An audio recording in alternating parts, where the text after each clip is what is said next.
This is the story of the man who cleaned up every sin until his name ended up on the kill list. For 12 years, Cole Mercer erased the messes of a billionaire power broker. Bribery, violence, cover-ups. He made problems disappear until he became one. Shot, burned, left for dead. But Franklin Ward made one mistake. He didn't finish the job. Now Cole's back from the ashes, and he's not hunting with bullets. He's using the one thing Franklin never feared, the truth. And when that truth comes from your own son, it's not justice, it's demolition. They called him Franklin Ward, CEO of Ward Strategic Holdings, philanthropist, family man, master of the clean image. But I knew the truth. I knew the blood beneath his fingernails because I used to wash it off for him. My name is Cole Mercer. For 12 years, I was his fixer, the one he called when things got dirty. I cleaned his secrets, erased mistakes, made problems disappear. I was good at it. Too good. Because that made me dangerous. Franklin liked to pretend he was above the filth, but he built his empire on broken backs and buried lies. I helped him cover up an OD that could have sunk his campaign, paid off a whistleblower who had damning footage. Once, I broke a man's wrist with a tire iron just to get a flash drive back. I hated myself sometimes, but I had debts, and Franklin paid well. I convinced myself loyalty meant something. Then came the job in Tacoma. It was supposed to be simple. A courier from one of Franklin's shell companies had gone rogue. She had a flash drive, documents, names. She was planning to hand it to the press. I was sent to intercept, not kill, intercept. I found her in a motel, shaking, scared. She wasn't older than 25. Her name was Riley. She thought she was doing the right thing, exposing corruption. She didn't know the world we played in. I took the drive, told her to vanish. But Franklin had other plans. I never saw it coming. They were waiting for me on Route 14. Black SUV, tinted windows. I didn't recognize the shooters, but they knew my name. 2 rounds to the chest, hollow points. One clipped my lung. They doused the car in gas, lit the match, and walked away while I bled out behind the wheel. But I didn't die. A passing trucker spotted the smoke, called it in. I spent 3 months in a burn ward under a false name. The fire had done its job. My face was different now, scars laced across my jaw and down my neck. I looked like a ghost of the man I'd been. And Franklin? He gave a statement to the press, expressed condolences, called it a tragedy, said I'd been working freelance and made dangerous enemies. He walked away clean. Again. They wrote me off. A nobody. Dead and forgotten. But I remembered everything. For the next 3 years, I disappeared. No credit cards, no phones. I moved from place to place, watched from the shadows. He thrived. His company went public. His face was on magazine covers. He shook hands with senators, built a legacy. And his son, Ethan, was the jewel of that crown. The perfect heir, Harvard-educated, groomed for power. But I knew the cracks. Ethan wasn't like his father. I'd seen it back then. He had a conscience, barely buried. He looked away when Franklin got too cold. He asked questions Franklin didn't want asked. I kept my eye on him. Then last fall, I found something. An old backup drive Riley had mailed to a P.O. box before I found her. I'd told her to vanish, but she'd made a copy anyway. On it were emails, financials, and audio. One file in particular, I'd never forget that voice. "Make it clean," Franklin said. "If Mercer hesitates, make him disappear too." There it was, proof. But proof wasn't enough. I knew Franklin. He'd bury it, spin it, kill again if he had to. I needed something louder. I needed him to confess or someone close enough to blow his world open. So I sent Ethan a box. Inside was the drive, a letter, and a single photograph. Me, post-fire, scarred, alive. I didn't hear back. Not for weeks. I thought maybe he'd reported it. Maybe the plan had failed. But then came the press event. Ward Strategic had just closed a deal with the Department of Defense, a contract worth billions. The event was streamed live. Franklin, in his flawless suit, stood on stage, smiling. Ethan stepped up to the mic next. He was supposed to speak about vision, future, growth. He looked pale, shaky. I watched from a bar in Pittsburgh, the volume low, the screen flickering. Then I saw his lips move. "My father ordered the hit," he said. Everything stopped. You could see the air get sucked out of the room. Franklin's smile didn't falter for 2 seconds. Then it cracked. 3 years ago, Ethan said, voice rising, he sent a kill order on his own fixer. He wanted him dead to protect a dirty deal. I have the proof. Chaos erupted. Reporters shouted, security swarmed. Franklin reached for the mic, but Ethan backed away. And the feed cut. In that moment, I knew it was done. I didn't need to kill Franklin. Didn't need to put a bullet in his head or burn his house down. I just needed the truth to be louder than his lies. And his own son had screamed it. The feed went black, but the fire had already spread. Within an hour, news networks were replaying the clip on loop. My father ordered the hit. 6 words. That was all it took to fracture the mask Franklin Ward had spent a lifetime building. I stayed where I was, in that dim bar outside Pittsburgh, my hood pulled low, half-empty glass in front of me. Nobody noticed the burn-scarred man in the corner. That was how I liked it. I didn't move for a long time, just watched as anchors speculated, guests debated, and legal experts tossed around phrases like criminal conspiracy and first-degree premeditation. But I wasn't watching them. I was watching Franklin's face. He'd always been a performer, knew how to look calm even when the floor was collapsing. But this time was different. You could see the panic in his eyes. He knew the storm was coming, and this time there was no backdoor exit. His son had lit the fuse. By morning, the DOJ announced an inquiry. The media smelled blood.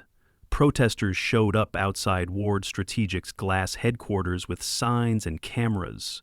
The board of directors held an emergency session, and Franklin vanished. For 2 days he didn't appear. No statements, no interviews. Rumors swirled. Private jet sightings, whispers of a trip to the Caymans, encrypted bank transfers. I knew better. He wouldn't run, not yet. Franklin believed he could fix anything. He just needed time. But time was the one thing I wasn't giving him.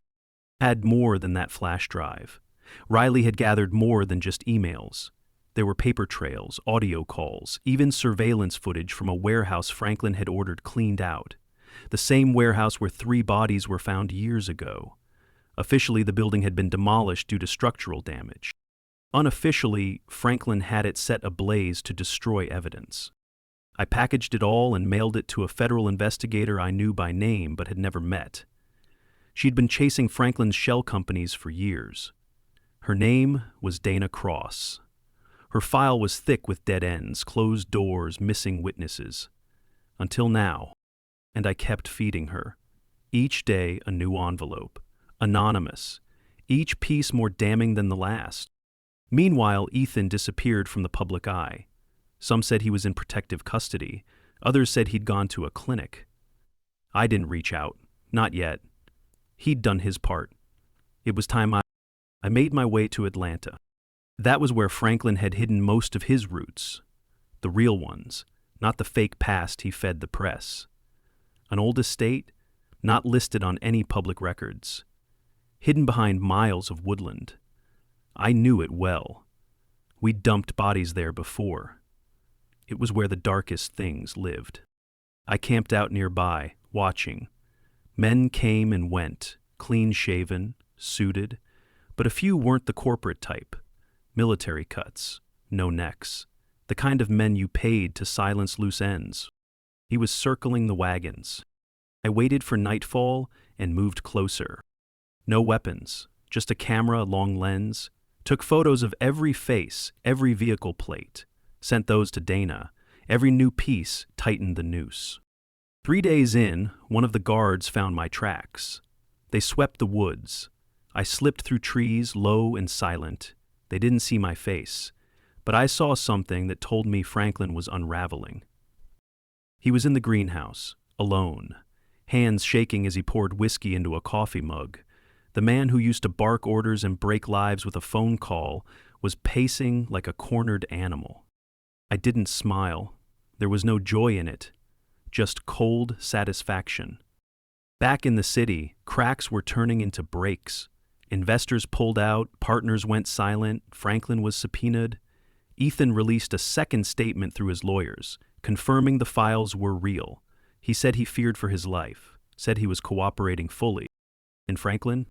He finally came out of hiding, held a press conference on the steps of a courthouse, claimed the files were fake, called Ethan disturbed, said it was all a betrayal, a smear campaign. But the tremble in his voice gave him away. Then he made his mistake. He had a private investigator killed. It wasn't subtle. Car bomb, broad daylight. The man had been on his payroll for years, then flipped when he found out what Franklin had done to his brother, one of the warehouse bodies. Cameras caught the explosion.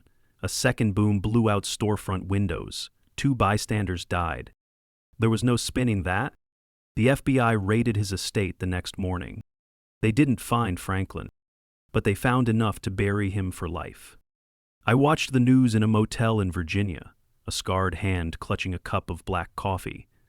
One anchor said the manhunt had expanded nationwide. Another said foreign embassies had been contacted. The third showed footage of Ethan walking into a courthouse under heavy guard. And for the first time in years, I exhaled. But it wasn't over yet. There was still one place Franklin could run to, one place no one knew about but me. Because I built it for him. I called it the Orchard. That was Franklin's code name for it, a remote cabin in the Blue Ridge Mountains buried deep in private land under a fake LLC. No electricity, no cameras. Just solar panels, a generator, and shelves lined with enough MREs and bottled water to survive a 6-month siege.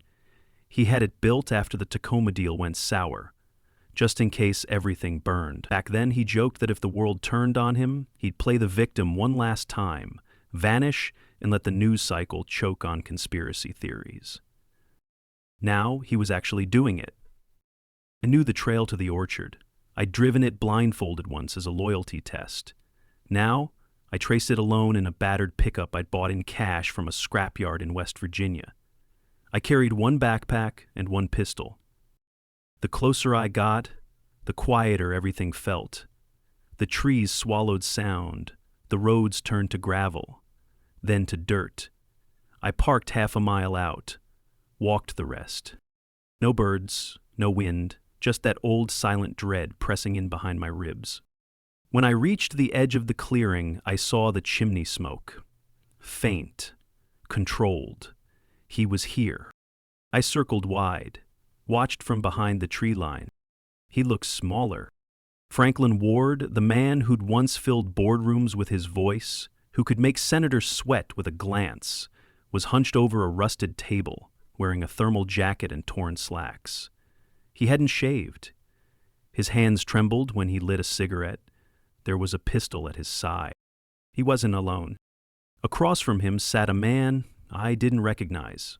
Thick neck, tactical boots, probably ex-military, hired muscle, maybe the last thread of loyalty Franklin had left. I waited until dusk, until the hired man wandered into the woods to piss. That's when I moved. I came in silent, one hand on the pistol.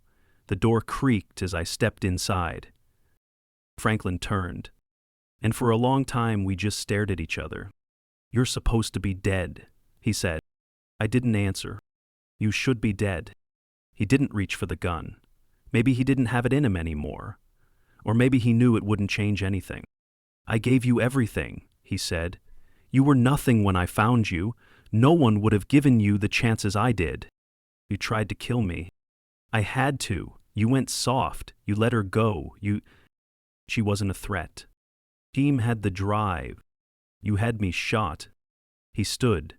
"You think you're better than me now? You spent 12 years breaking bones and cleaning blood. You think one scar makes you holy? No, I said. I think it makes me honest. He started to say something else, but the moment passed. I reached into the bag and tossed him a file. Photos, documents, the full truth, his legacy laid bare. I wanted him to see what the world now saw, the empire he'd built, crumbling. You're finished, I said. There's nowhere left to run. He laughed. It was dry, cracked, almost desperate. You think this ends with me in cuffs? I said nothing. He looked down at the gun beside him. For a moment, I thought he'd lift it. Not to shoot me. To end it himself. But the sound behind us stopped that. The crunch of boots. The other man came back from the woods, saw me, reached for his weapon. I moved first. One shot. It echoed through the trees like a thunderclap. He dropped before he could squeeze the trigger. Franklin stared down at the body, and something inside him finally broke. You think you've won, he muttered. They'll forget, they always do. No, not this time. I walked to the table, pulled out my phone, pressed a button. The screen lit up, Ethan's face appeared. It was a live call. Dad, he said. Franklin froze. What is this? He asked, voice hoarse. I wanted him to see you, I said. One last time. No cameras, no stage, just the truth.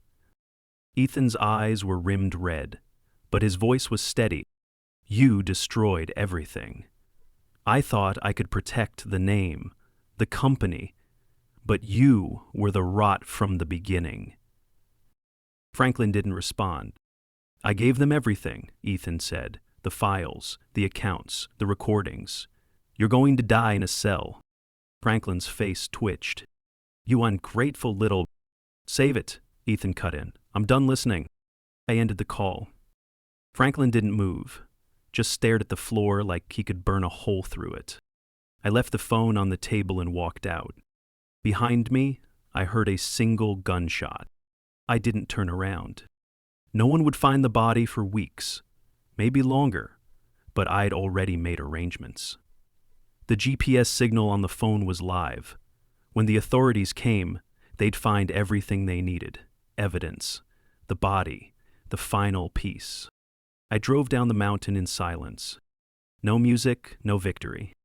Just the soft hum of a story finally closing.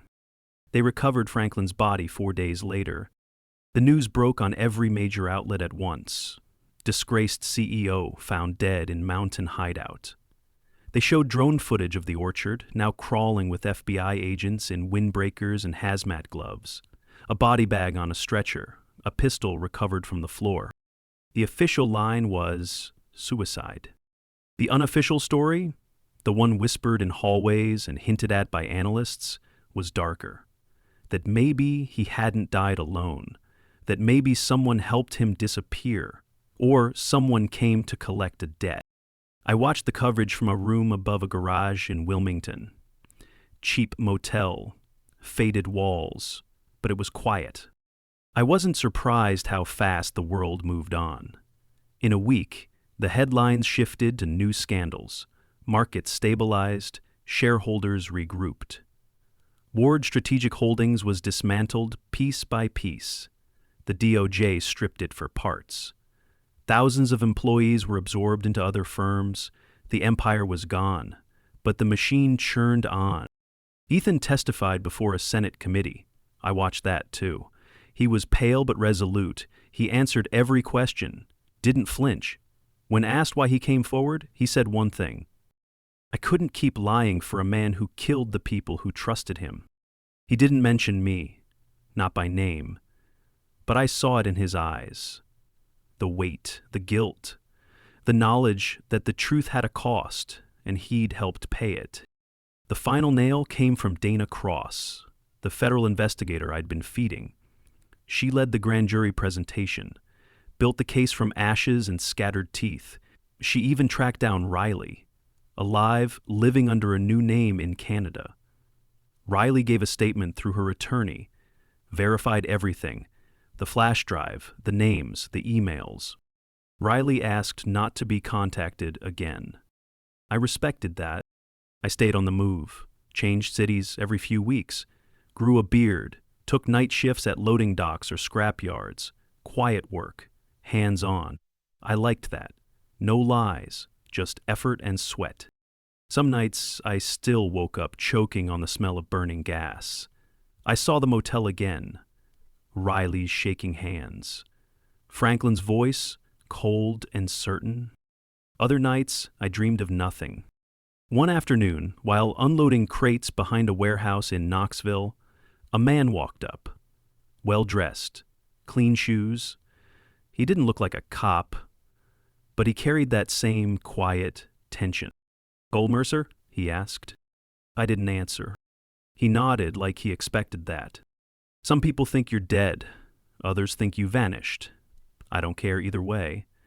But I was told, if I ever found you, to say one thing." I waited. He pulled out a small envelope, unsealed, handwritten. He passed it to me. Then he left. Inside was a folded sheet of paper. One line. I never forgot. I burned it that night. Not because I was afraid, but because it didn't need to live longer than that moment. By winter, the world had moved on completely. The books were closed, the files sealed. A documentary was in the works. They'd call it Beneath the Surface. Franklin would become a case study in greed and downfall. There'd be interviews, reenactments, somber music. Someone would play me. Maybe they'd cast a villain, maybe a martyr. They wouldn't get it right. They never do. I never tried to rewrite what I'd done. I'd been a monster for a long time. I broke bones, buried people, kept secrets. But I never wanted revenge for what I'd done. I just wanted to stop pretending it hadn't happened, to make sure the world saw it too. Now they had. I spent the next year living quiet. Saved what I could, ate simple, took long walks in towns that didn't ask questions. Once, in a diner in Nebraska, I saw a father teaching his son to tie a necktie. The boy looked about 12. Awkward hands. Nervous grin. I watched through my coffee cup. Something cracked inside me. Not grief, not envy, just a wish that maybe, someday, the boy wouldn't grow up learning that silence is strength, that fear is control, that money makes the bad things disappear. Maybe he'd learn that truth can burn just as much, but it cleans. That night, I tossed the last burner phone in a river. Let it sink. I didn't need it anymore. Franklin was dead. His lies were dead. And I was done.